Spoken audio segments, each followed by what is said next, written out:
All praises to the Most High, for he is good and he is merciful for those who call upon his name. Amen. To be saved.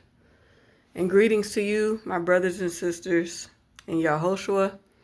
I'm here just to share sorcery in the assembly. That's the topic. I'm actually putting together essays on coming up in the church, aka assembly, to express, my experiences coming up and what I learned and everything. So this title is Sorcery in the Assembly. Amen. So oftentimes when we think of sorcery, we tend to think of horror films as make-believe. Sorcery is very real. Sorcerers are everywhere in the world. You may have family members who secretly practice this wizardry, co-workers, and so forth. Sorcerers use divination to cause harm or has a personal agenda to achieve. It is an ancient practice that is mentioned in the scriptures throughout the Bible. Believers are warned to stay away from those who practice divination and are also warned not to practice. My first time encountering a sorcerer was in church. The lady was a minister that stood at the altar to pray for people in the congregation. I vividly remember the service when the sorcerer pulled me aside to share her false spell. Before I was pulled aside, she and another minister kept looking my way. I sat adjacent to them as they looked towards my direction throughout the service. When the service was over, the minister came over to me to talk. This was an abnormal dialogue. She dived right on in with her casting of spells. The dialogue went as followed. I pull you aside to tell you about a dream I had. You were in the hospital, not well. I want to let you know that I'm praying for you. She had no information how I ended up in the hospital whatsoever, no details. Before the minister ended the dialogue, she let me know that she was a psychologist. This was for her personal advancement to gain a client. I was afraid of her dream about me as I maintained a subtle facial expression to maintain my church girl image. Moreover, I did report this minister to another minister that actually spent time with me. We had great conversations. She encouraged my walk with the Most High through prayer. And when I told her, I could tell she was displeased. For a couple Sundays after, the sorcerer minister was sat down. This is a disciplinary action a pastor takes when leaders are being chastened. As I mentioned earlier, the Most High warns believers not to partake in any form of divination, of sorcery, witchcraft, or necromancy. All practice of any occult is intentional and learned to influence fate and our events to take effect. Yahweh forbids believers to partake in these practices.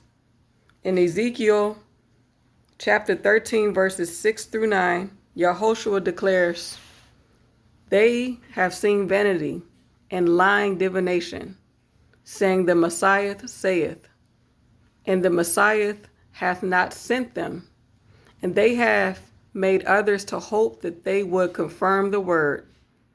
Have ye not seen a vain vision, and have ye not spoken a lying divination, whereas ye say, the Messiah saith it?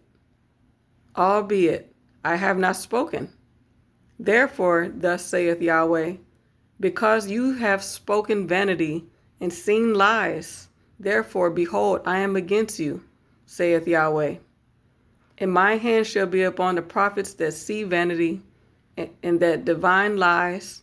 They shall not be in the assembly of my people, neither shall they be written in the writing of the house of Israel.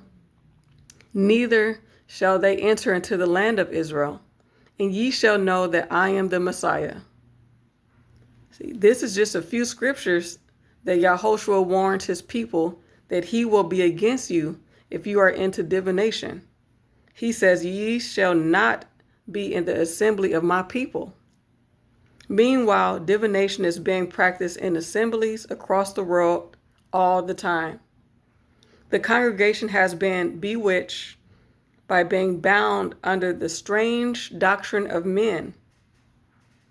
In the first century, the purpose of believers to assemble together was for teaching, edification, breaking bread, prayer, and encouragement. Believers assembled together in each other's homes rather than a building. These were small gatherings established in faith. As we are in the end times, the assemblies are a mockery to Yahweh. Men and women are infatuated with titles, personal gain, wealth, and prosperity. The assemblies of today has warped the minds of billions as they walk after their pastors' teachings rather than the Most High.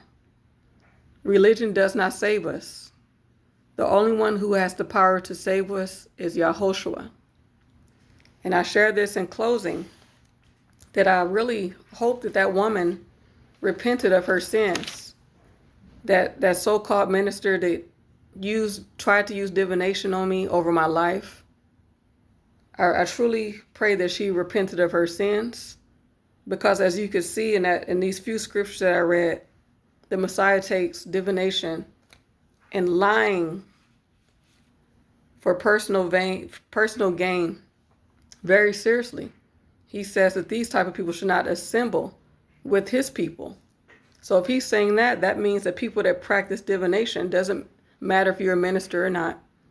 You practice divination, you are not his people. And he don't even want you around to assemble with his people. Amen. So we have to be very careful who we allow to pull us aside and to speak over our lives or try to speak over our lives. Amen. This happened a long time ago. I'm going to say probably close to about 15 years ago. I was young. Amen. I didn't know. And at this time when I was going to church, I wasn't saved anyway. I was playing church girl. I was just following after the congregation, the teachings, and I didn't have a relationship with the Messiah. So I didn't know nothing about divination or lying spirits or false prophets or anything, witchcraft, nothing. So it's easily to be bewitched. And I'm glad that the Messiah had mercy over my life, because what she spoke was not good. Amen. So that is sorcery. Amen. It is divination. She was out for her own gain. So like I said, we have to be careful on who we allow to pull us aside to tell us anything. It doesn't matter if it's a minister, your pastor, or whatnot. They could be lying spirits, false prophets. This is why it is written in Yahweh's word. And the fault of most people is that they place their faith, their hope, and their trust, and their hearts and souls into people, into men and women, rather than the Most High. It is important to have a relationship with them. I used to sit in the assemblies week after week after week, year after year, just deteriorating, because I really didn't know Yahweh. I did not have a desire to know him. My thing was religion, singing songs, clapping my hands, mimicking off what I saw in the congregation. Meanwhile, I had no real relationship with the Messiah, so I suffered a lot. There's suffering that comes with disobedience. There's suffering in following after religion. Amen. And we're not fooling Yahweh. We could be fooling the congregation with our performances, but we cannot fool him. Amen. So today is the day of salvation. I just want to share that on today, and I'll be sharing more soon.